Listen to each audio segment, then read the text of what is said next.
Okay, so we did the Japanese opening turn, and now we're going to take a look at the Soviets situation. Now, the big thing to know about Axis and Allies' 50th anniversary and the tournament rules specifically is that C-Zone 16 is open. It is an optional rule to close it, but for the tournament rules, this C-Zone is open. So that means we have 16. Thank you. C-Zone 16 is open, and of course C-Zone 5, which is always open. Why do I point these out? Well, the answer is simple. This means that you can launch amphibious assaults on both Ukraine and, most importantly, the Caucasus, which is where Stalingrad is, a victory city. And then, of course, you can also launch amphibious assaults against Leningrad, up here, another victory city. And it's almost a guarantee that the Germans will take Leningrad and probably Stalingrad and push hard against Moscow, which they may or may not take. But those are the two easiest victory cities, I think, or the most commonly taken victory cities for the Germans. And Caucasus is usually a lot harder to take, but if you look, we have an Italian transport, we have a German transport, all within range of C-Zone 16, so that means the Caucasus are hard to defend.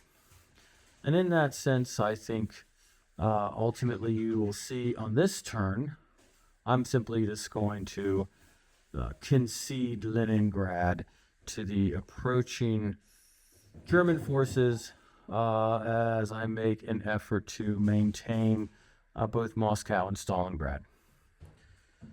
That said, the Germans really have a big challenge bringing infantry in to attack the Russians. So I'm going to go after a couple of the German infantry stacks. It gets really expensive for Germany to attack Russia because of some mobility issues, which is why you have to watch for the amphibious moves so carefully. But I'm going to take out this infantry stack in Belarus. I'm going to push against eastern Ukraine. I'm going to establish my front line here. I'm essentially going to abandon the Leningrad position. As I said, it has you can assault it in amphibious fashion, which means if you look at the next round, Germany's got 5 infantry plus a cruiser support shot plus a transport and they can blitz a tank there. So I rarely do I try to hold it. But I am going to get rid of these German infantry stacks. So I'm going to start moving out of Karelia. I'm not going to give it up for free, but I'm going to move 1 infantry there. I'm going to fly this fighter here, and then I'm going to move the 3 infantry and the tank, all from Archangel. So this plane's flying 1. So I'm going to hit that with a total of 4 infantry, tank, and a plane against 3 infantry. I'm going to send everything in Russia into eastern Ukraine. So an infantry, 2 tanks, an artillery, 3 infantry, 2 tanks. I'm going to bring the bomber in on that. So the bomber has flown 1. And then I'm going to come out of the Caucasus into Ukraine with everything I've got there. And we'll see if we can establish a new front line. So I'm going to start with the Belarus. So I'm coming out with 4 infantry. And be lucky to get 1 hit. Ooh, look at that. 2 hits on the infantry. And then I have a tank and a fighter. So I will get 2 hits.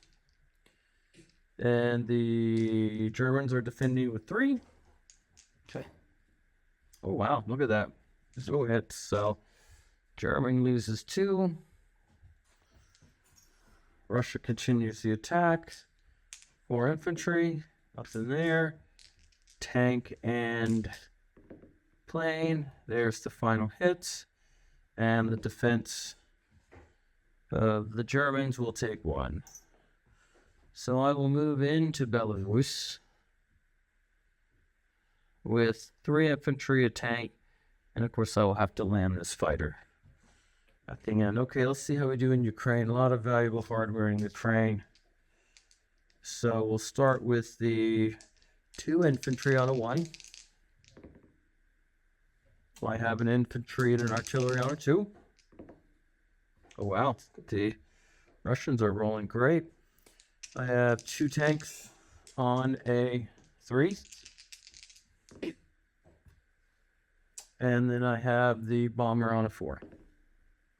So I'm wiping out 1, 2, 3, 4, 5. Complete German loss.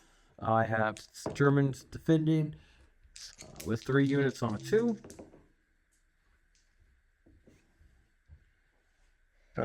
And 2 tanks on a 3.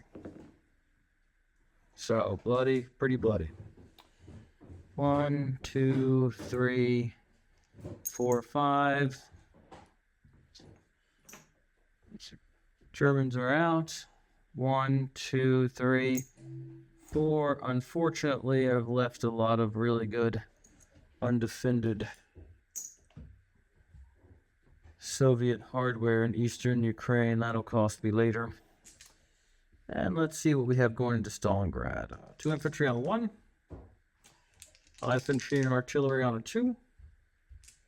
And the tank on a 3. So, nothing there.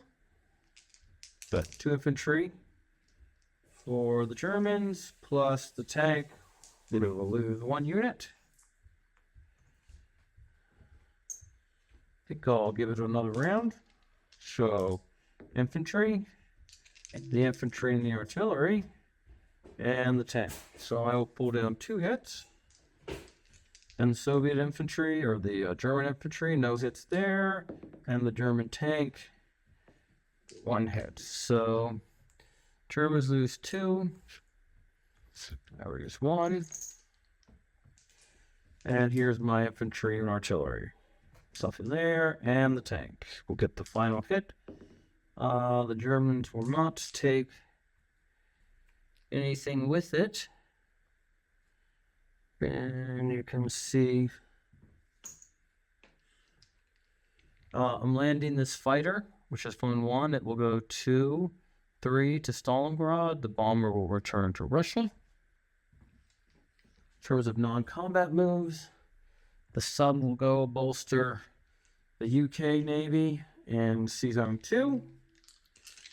And then I will shift 2 troops from Kazakh SSR to the Caucasus. And I will move 2 troops here into Russia.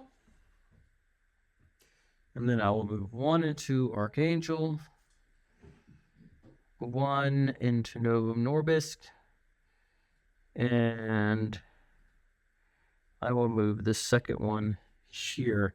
It's a non-combat move to bolster the Russian presence on the Eastern Front. Then I will deploy my units. I can deploy maximum of 4 here to the Caucasus. So we're going to drop in artillery and 3 infantry.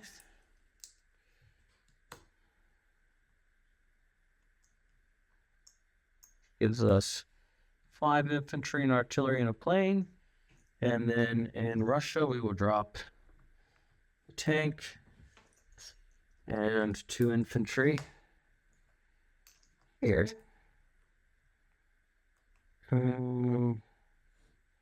Have 4 infantry, tank, and the bomber here.